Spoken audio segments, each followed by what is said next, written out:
Hi, dear students. In this presentation, I will summarize and highlight some of the teachings of Chapter 8, which is titled as Beyond ERP from Data to Intelligence. Let me introduce myself first. My name is Muzaffer Kapanoglu. I am a professor in the Department of Industrial Engineering in Eskişehir Osman Gazi University. I also chair the Department of Informatics in the same university. I have got my undergraduate and master's degrees from Anadolu University. I have received my PhD at the University of South Florida. My major was industrial engineering there, and my minor was computer engineering.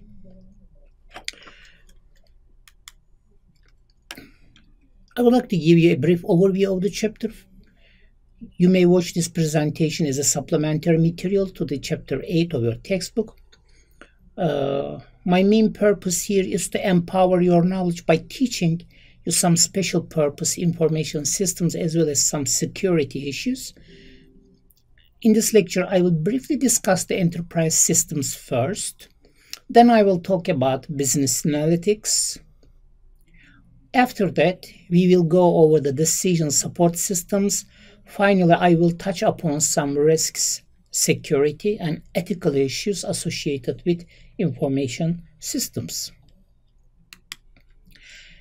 Alan Toffler in 1970s has initially shaken the organizational culture with his predictions in his book titled Future Shock.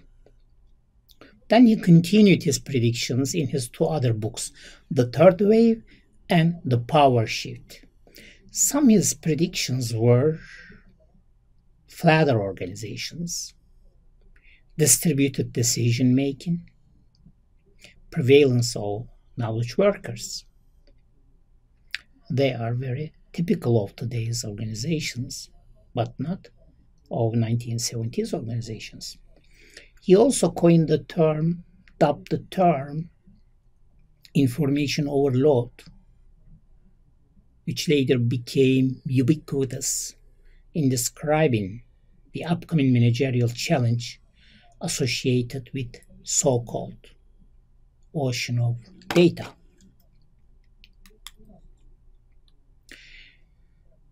ERP can be defined as integrated collection of computer and database applications whose purpose is to satisfy the information required by all managerial and operational levels of business corporations. ERP is no longer limited to resource planning. Therefore, the term enterprise systems is usually preferred over ERP. In ERP software is supposed to support these operations, automation and integration of business functions, sharing the common data and practices across the enterprise, generation and accessing information in real-time environment. These are major functions an ERP software is expected to support.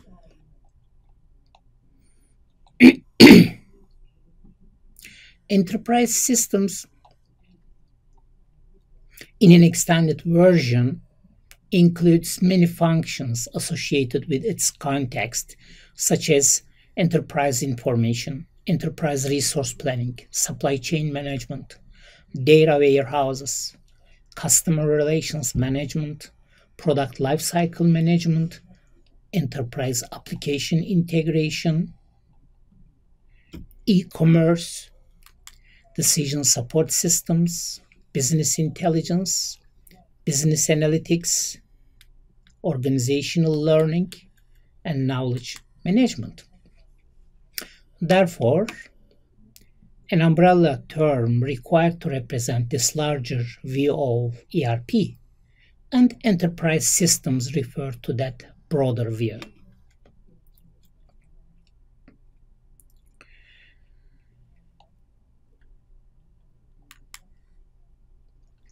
Of course, when we look at ERP in its origin, it's called materials requirement planning. and therefore some terms remained within enterprise resource planning. Basically goes back to that original name, materials requirement planning. And planning is the main intention, but not the only one, of course. One also should be aware of the fact that, especially when they acquire an ERP or enterprise system, they should be aware of the fact that ERPs mostly can't perform a planning by themselves. This can be understood because there is no automated planning, and since planning requires a lot of information and knowledge about the specific industry or the company or the business itself, therefore it's a great infrastructure for planning. However, if you expect an optimal plan, there is no such an algorithm that can support enterprise resource planning software as such.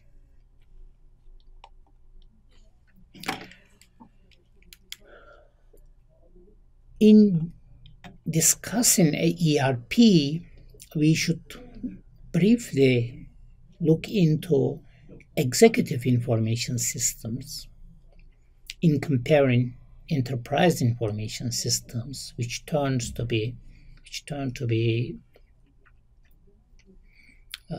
enterprise systems. Executive information systems is the initial name for kind of enterprise information systems, although executives require certain information content and format, especially in terms of summary or abstraction of the information. EIS was used to stand for Executive Information Systems. However, it has been transformed to be everyone's information systems now. On the other hand, Executive Support Systems, which is closer to the decision domain of managers, executives, also can be called, instead of executive support systems or enterprise support systems, everyone's decision support systems relating to flatter organization, prediction, and the reality of today, of course.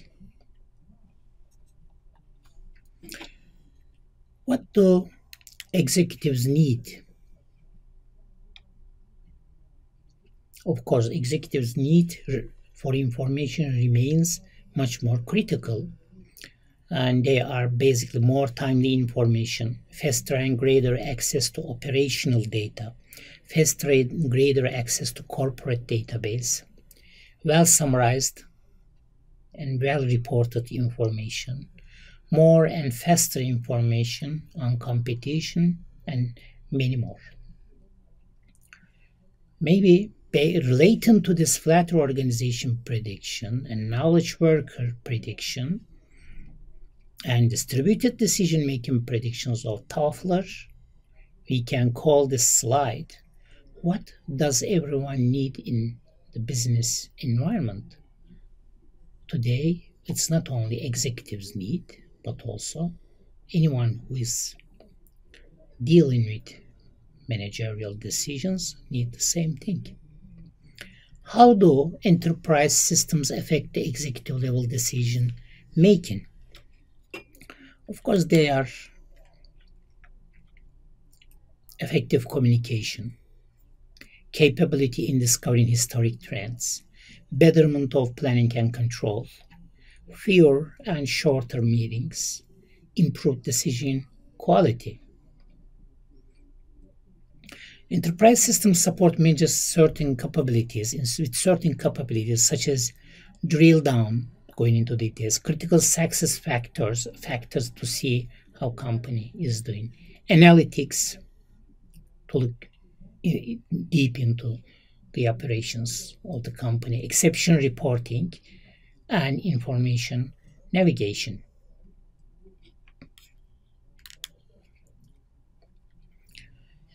Enterprise system in the 21st century has to create, maintain, remain, and improve an organizational intelligence. The question is how? Those companies who have built enterprise systems, they also should incorporate the following extensions into their enterprise systems in order to create organizational intelligence. They are decision support systems, business analytics, customer intelligence, knowledge management, automated decision making, expert systems, data science, and mining. These strategies also can be enabled using mathematical modeling, optimization, simulation, artificial intelligence, and heuristic methods. Business analytics basically deal with further insights on problems and opportunities. Currently, corporate databases include many data and information on company operations, market structure, customer profiles, products, and so on. Based on these corporate databases rich of data, we can extract knowledge and business rules that may provide competitive advantage, significant competitive advantage. Therefore, when we say business analytics, we mean a visionary intention to transform the data to information and knowledge.